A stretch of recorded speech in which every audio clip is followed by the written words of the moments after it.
Hey everyone, so this is going to be my labor and delivery story of Miss Cecily Jean. Obviously because it was a premature birth, things were kind of crazy, so this is probably going to be really long, and I'll try to do my best to get all the details in without being all over the place, but I don't have like notes or anything, so if I keep saying I'm sorry, you're just going to have to deal with it or just not watch, because I say a lot. So anyway, so it was Christmas Eve, and we were waiting for my family to come over to visit and to have like our, Christmas with them for Keegan. And so I took a bath and was relaxing, and then I stood up from sitting in a chair for a little while and had this like gush. And it was like this, like a small gush, but it was definitely like, it was like when you start, Aunt Flo, or your period or whatever, and you like stand up and you have that, and I was like, oh my gosh, that's blood. And I like freaked out. I went to the bathroom, and it wasn't. It was clear fluid. And then I got even more scared because I was like, okay, what the heck? But I know that a lot of women later in pregnancy get watery discharge, and they sit down for a while or lay down and it pools in there, and then they stand up and it leaks out a little and they panic and it's not any reason to. So I was like, okay, well, if it's really what it could be, like amniotic fluid leaking, then it's going to keep coming. So I'm not going to worry about it right now. I'm just going to get things ready for them to come over. So they came over and we had a good, Christmas Eve, although I was really crampy.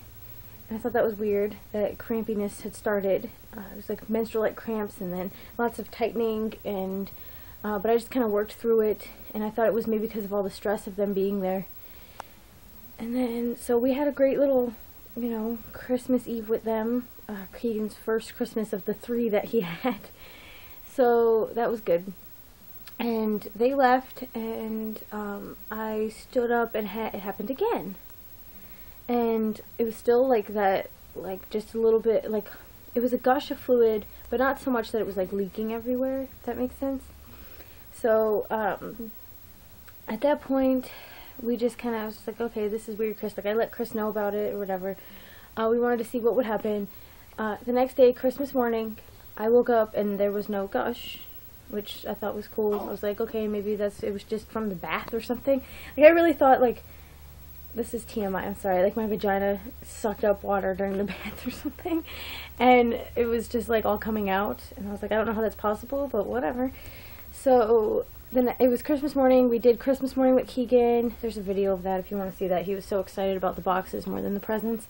And so we had our little family Christmas morning. That was awesome. Hung out in our pajamas all day. Then Chris went to go get, oh, it's okay, baby girl. You probably hear her. She's like on the breast friend pillow on my lap. I don't know if you can, oh, boob shot. Here she is. You want more food? On my lap right now. She just like nursed, and I think my voice is waking her up. Anyway, there we go.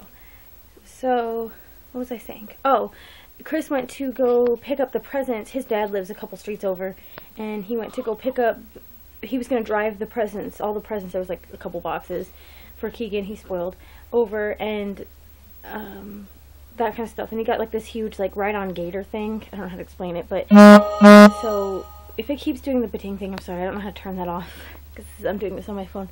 But so he was bringing that over, and I was just hanging out with Keegan, and then all of a sudden I got this really intense sharp pain, like not sharp pain, but crimp pain thing.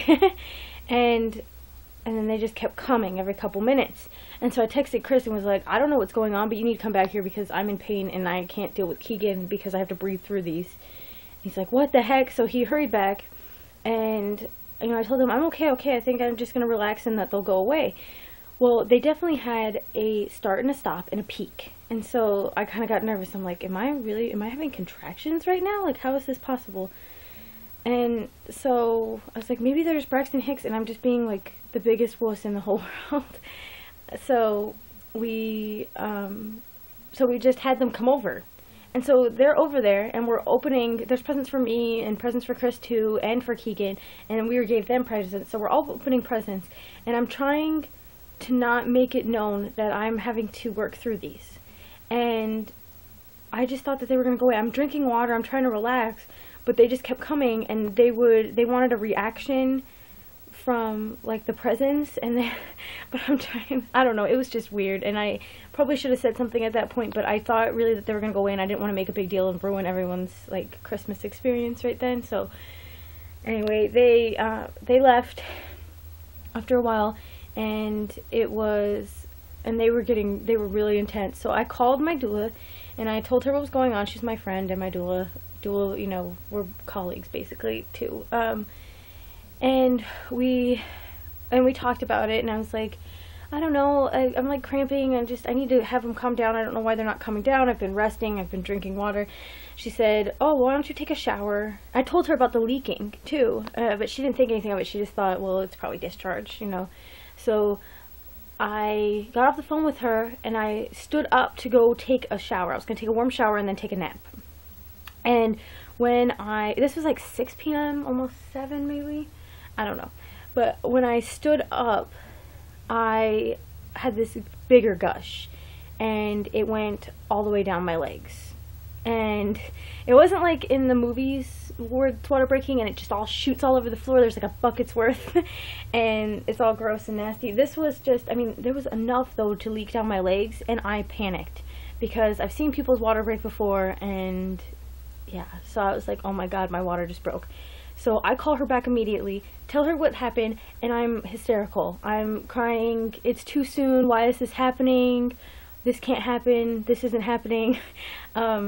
Yeah, I was a mess because I knew what had happened, and I knew what that meant, and I just kept thinking about, I'm not going to have my home birth. I have to go to the hospital. I don't want to go to the hospital. We had planned this beautiful, peaceful home water birth, and to have that just ripped out for me in like a second, and then be worried about the baby. I mean, we talked about for the phone. She was trying to calm me down on the phone, and then I was like, should I go in? And she's like, well, yeah, you need to go in. It sounds like your water broke. I'll meet you there.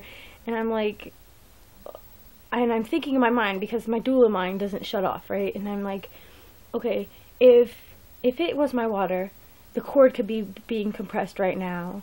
You know, she could be, or the baby, we didn't know it was a she then. The baby could be in trouble. I really do need to go in. So she convinced me, and she told us that she would meet us there. We packed everything up really fast. It was almost Keegan's bedtime, and he had to be like packed up and whisked away with us because we had nowhere to drop him off right then.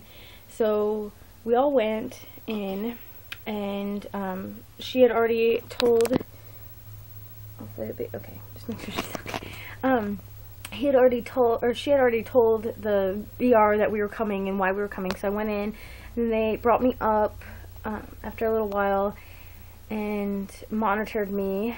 I was cramping and everything, and they checked to see and they put me in the same room that I had Keegan in, which was interesting. But anyway, so they checked, she like swabbed this with the paper, it's like called litmus paper or pH paper or whatever, and it came up negative. But at that point it had stopped leaking, because it seemed like what was happening was when I was sitting down or laying down, there wouldn't be anything, but then as soon as I stood up, I would have like a gush. And so at that point it had stopped because I had been upright for so long. And then they put me on the monitors, and they weren't really picking up the contractions consistently or anything, and they had kind of fizzled out at that point. So they were like, you just need to go home, and we think it's discharged in Braxton Hicks and whatever. So I felt really silly, but they told me, it's better to come in and whatever. So I was like, but I knew in the back of my mind, I'm like, this is not discharge. Like, this is so weird. How could I be wrong about this? That was a lot. I don't know how that's possible. To leak that much and it just be that was, I don't know. I felt like they just thought I was crazy, or that I was over exaggerating about the amount of fluid that came out. But I don't know. So we went home, and I just rested and Chris was like, you just need to rest and whatever. So I went to bed, woke up a couple hours later, or at 6, I went to bed at, I think it was midnight when we got back, or 11 midnight. Chris put Keegan, they fell asleep on the couch, and then I was just sleeping, woke up at 6 to a horrible pain, very strong contraction, very intense, woke me up out of a dead sleep, stood up and gushed all over the place. So I was like, well, no, at that point it had gushed out like while I was laying down, which I was like, what? So I got up and I don't know, I texted my doula, and she's just like, you know, it's just, I think you're fine. I think you just need to relax and keep the contractions away or whatever. And so we went a whole nother day, I think. I'm trying to remember everything that happened, where it was just the gushing, and then I ended up going back in. And what day was that? Wednesday? I don't know. I went in that morning and said, you know, this is still happening. It's more now. I don't think it's discharge. They put me in the triage room, and I mean, all these days blended together because it was just like all this craziness was happening, and I don't know, I was trying to I put myself on bed rest, and Chris took care of everything for me, which was awesome. But I mean, all the days just blend together. I'm trying to think of all the times and everything, and I can't. But it's all like a blur. But because it was just so surreal that it was happening. But anyway, I went into the triage, and they monitored me for a while. They kept testing with the paper, and it kept coming up negative. And so, and I was leaking at that point. Even when I was laying down or when I was sitting down, I would have gushes every now and then. But of course, when I get there, I don't. And it was like some sick joke. Like I told Chris, it's like Groundhog Day. Like every time I have this happen, and then I come in and it stops, and then they can't figure anything out, and then they send me home. I was like, someone needs to do something, because I was worried. I knew something had happened deep down. I had this gut feeling that it was my water, and I was so nervous that I was going to get a major infection and something was going to happen to one of us or both of us. And I was so scared, and they weren't doing anything, and I just felt so helpless because I was telling them this, and they were just acting like I was out of my mind. But obviously we had no proof because the test that they were doing was coming up negative. And she told me that was the only test that they could do. The nurse that I had, that was she was not very nice.